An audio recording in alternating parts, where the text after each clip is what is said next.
दोस्तों, जब भी प्रेम की बात होती है तो राधा कृष्ण के प्रेम की मिसाल सबसे पहले आती है। श्री राधा कृष्ण के प्रेम जीवात्मा और परमात्मा का मिलन कहा जाता है। राधा श्री कृष्ण का बचपन का प्यार थी। श्री कृष्ण जब 8 के थे तब दोनों में प्रेम की अनुभूति हुई। राधा श्री कृष्ण के देवी गुणों से परिचित थी। उन्होंने जिंदगी भर अपने मन में प्रेम की स्मृतियों को बनाए रखा। यही उनके रिश्ते की सबसे खूबसूरती थी। कहा जाता है कि श्री कृष्ण को केवल 2 ही चीज़ें सबसे ज़्यादा प्रिय थी। ये दोनों चीज़ें भी आपस में एक दूसरे से गहराई से जुड़ी हुई थी, बांसुरी और राधा। कृष्ण की बांसुरी की धुन ही थी जिससे राधा श्री कृष्ण की तरफ खींची चली गई थी। राधा की वजह से श्री कृष्ण बांसुरी को हमेशा अपने पास रखते थे। भले ही श्री कृष्ण और राधा का मिलन ना हो सका हो, लेकिन उनकी बांसुरी हमेशा एक सूत्र में उन्हें बांधे रखी। लेकिन राधा की मृत्यु के बारे में एक अलग ही कथा सुनने को मिलती है। मथुरा जाने से पहले भगवान श्री कृष्ण राधा से मिले थे। राधा कृष्ण के मन में चल रही हर गतिविधि को जानती थी। राधा को अलविदा कहकर कृष्ण उनसे दूर चले गए। राधा कृष्ण से वादा करके गए थे कि वो वापस आएंगे, लेकिन कृष्ण राधा के पास वापस नहीं आए। उनकी शादी भी रूपमणि से हुई। रूपमणि ने श्री कृष्ण को पाने के लिए बहुत जतन किए थे। श्री कृष्ण से विवाह करने के लिए वह अपने भाई रुक्मी के खिलाफ चली गई थी। राधा की तरह वह भी श्री कृष्ण से प्यार करती थी। रूपमणि ने श्री कृष्ण को एक प्रेम पत्र भी भेजा था कि वह आकर उन्हें साथ ले जाए। इसके बाद भगवान श्री कृष्ण रूपमणि के पास गए और उनसे शादी कर ली। कृष्ण के वृंदावन छोड़ने के बाद राधा का वर्णन बहुत ही कम हो गया।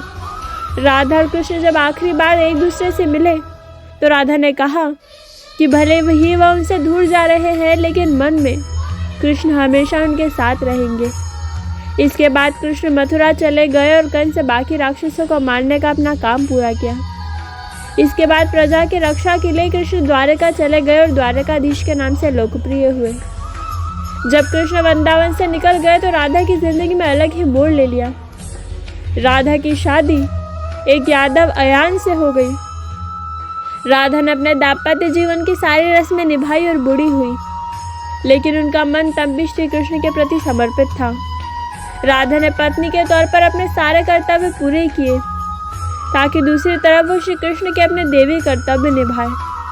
सारे कर्तव्य से मुक्त होने के बाद राधा आखिरी बार अपने प्रियतम कृष्ण से मिलने गई। जब वह द्वारका पहुंची तो उन्होंने श्री कृष्ण के रूपमणि और सत्यभामा से विवाह के बारे में सुना, लेकिन वह दुखी नहीं हुई। जब कृष्ण ने राधा को देखा तो बहुत प्रसन्न हुए। दोनों संकेतों की भाषा में एक दूसरे से काफी देर तक बातें करते रहे। राधा जी को कान्हा की नगरी द्वारका में कोई नहीं पहचानता था। राधा के अनुरोध पर कृष्ण ने उन्हें महल में एक सेविका के रूप में नियुक्त किया। राधा दिन भर महल में रहती और महल से जुड़े कार्य देखती थी। मौका मिलते ही वह श्री कृष्ण के दर्शन कर लेती थी, लेकिन महल में राधा जी ने श्री कृष्ण के साथ पहले की तरह आध्यात्मिक जुड़ाव महसूस नहीं करा। इसलिए राधा ने महल से दूर जाना तय किया। उन्होंने सोचा कि वह दूर जाकर दोबारा श्री कृष्ण के साथ गहरा आत्मीय संबंध स्थापित कर पाएंगे। उन्हें पता था कि वह कहाँ जा रही है, लेकिन भगवान श्री कृष्ण जानते थे। धीरे धीरे समय बीता और राधा बिल्कुल अकेली और कमज़ोर हो गई। उस वक्त उन्हें भगवान श्री कृष्ण की आवश्यकता पड़ी। आखिरी समय में भगवान श्री कृष्ण उनके सामने आ गए। श्री कृष्ण ने राधा से कहा कि वह उनसे कुछ मांगे, लेकिन राधा ने मना कर दिया। कृष्ण के दोबारा अनुरोध करने पर राधा ने कहा कि वह आखिरी बार उनकी बांसुरी बजाते हुए सुनना चाहती है। श्री कृष्ण ने बांसुरी ली और सुरीली धुन में बजाने लगे। श्री कृष्ण ने दिन रात बांसुरी बजाई जब तक राधा रानी आध्यात्मिक रूप से श्री कृष्ण में विलीन नहीं हो गई। बांसुरी की धुन सुनते सुनते राधा ने अपने शरीर का त्याग कर दिया। हालांकि भगवान श्री कृष्ण जानते थे कि उनका प्रेम अमर है, बावजूद वे राधा की मृत्यु को बर्दाश्त नहीं कर सके।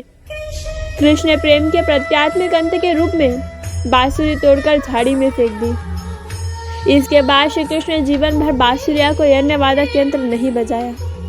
कहा जाता है कि जब द्वापर युग में नारायण श्री कृष्ण का जन्म लिया था, तब माँ लक्ष्मी ने राधा रानी के रूप में जन्म लिया था। ताकि मृत्यु लोक में वो उनके साथ ही रहे। ये वीडियो आपको कैसी लगी हमें कमेंट बॉक्स में बताना मत भूलिएगा। धन्यवाद।